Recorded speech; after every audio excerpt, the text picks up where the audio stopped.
Hello, my name is Cecil, and I'm reading the book of Acts with the Message translation. Today I pick up in Acts chapter 21. Enjoy.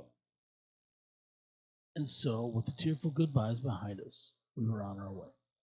We made a straight run to Kos. The next day I reached Rhodes and then Patara. There we found a ship going direct to Phoenicia, got on board, and set sail. Cyprus came into view on our left, but was soon out of sight as we kept on course for Syria and eventually docked in the port of Tyre. While the cargo was being unloaded, we looked up to the local disciples and stayed with them 7 days.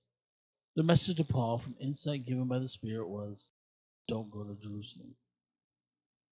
When our time was up, they escorted us out of the city to the docks. Everyone came along, men, women, children. They made a farewell party of the occasion. We all kneeled together on the beach and we prayed. Then, after another round of saying goodbye, we climbed on board the ship while they drifted back to their homes. A short run from Tyre to Ptolemais completed the voyage. We greeted our Christian friends there and stayed with them a day. In the morning, we went on to Caesarea and stayed with Philip the evangelist, one of the seven.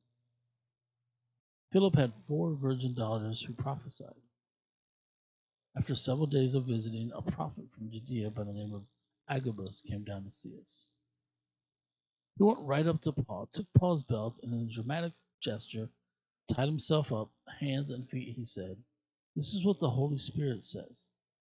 The Jews in Jerusalem are going to tie up the man who owns this belt just like this and hand him over to godless unbelievers."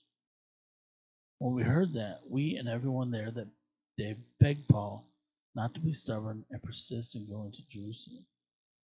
But Paul wouldn't budge. Why all this hysteria? Why do you insist on making a scene and making it even harder for me? You're looking at this backwards.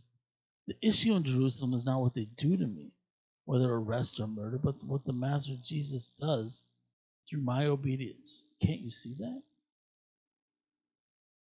We saw that we weren't making even a dent in his resolve and gave up. It's in God's hands now, we said. Master, you handle it. It wasn't long before we had our luggage together and we were on our way to Jerusalem. Some of the disciples from Caesarea went with us and took us to the home of Manason, who received us warmly as his guests. A native of Cyprus, he had been among the earliest disciples. In Jerusalem, our friends, glad to see us, received us with open arms.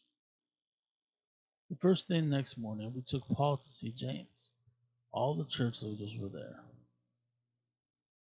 After a time of greeting and small talk, Paul told the story, detail by detail, of what God had done among the non Jewish people through his ministry. They listened with delight and gave God the glory. They had a story to tell too. And just look at what's been happening here. Thousands upon thousands of God fearing Jews have become believers in Jesus. But there's also a problem because they are more zealous than ever in observing the law of Moses. They've been told that you advise believing Jews who live surrounded by unbelieving outsiders to go light on Moses, telling them that they don't need to circumcise their children or keep up the old traditions. This isn't sitting at all well with them. We're worried about what will happen when they discover you're in town. There's bound to be trouble. So here is what we want you to do. There are 4 men from our company who have taken a vow involving ritual purification, but have no money to pay the expenses. Join these men in their vows and pay their expenses. Then it will become obvious to everyone that there is nothing to the rumors going around about you and that you are in fact scrupulous in your reverence for the laws of Moses. In asking you to do this, we're not going to back on our agreement regarding non-Jews to become believers. We continue to hold fast what we wrote in that letter, namely to be careful not to get involved in activities connected with idols, to avoid serving food offensive to Jewish Christians, to guard the morality of sex and marriage. So Paul did it, took the men, joined them in their vows, and paid their way. The next day he went to the temple to make it official and stayed there until the proper sacrifices had been offered and completed for each of them. When the 7 days of their purification were nearly up, some Jews from around Ephesus spotted him in the temple. At once they turned the place upside down. They grabbed Paul and started yelling at the top of their lungs, "Help! You Israelites, help! This is the man who's going all over the world telling lies against us and our religion and this place. He's even brought Greeks here and defiled this holy place." What happened was that they had seen Paul and Trophimus, the Ephesian Greek, walking together in the city and had just assumed that he had also taken him to the temple and shown him around. Soon the whole city was in an uproar, people running from everywhere to the temple to get in on the action.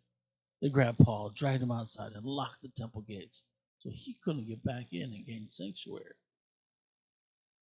As they were trying to kill him, word came to the captain of the guard: "A riot!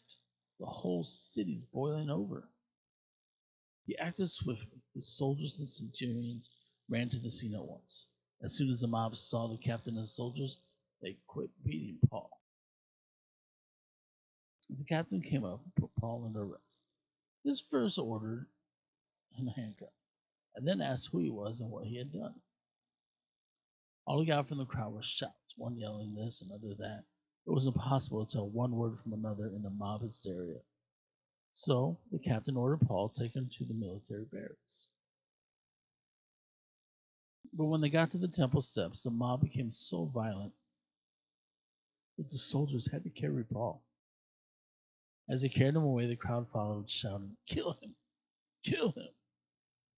When they got to the barracks and were about to go in, Paul said to the captain, "Can I say something to you?" He answered, "Oh, I didn't know you spoke Greek. I thought you were the Egyptian who not long ago started a riot here and then hid out in the desert with his 4,000 thugs." Paul said, "No, I'm a Jew born in Tarsus, and I'm a citizen still of that influential city. I have a simple request. Let me speak to the crowd." Standing on the barrack steps, Paul turned and held his arms up.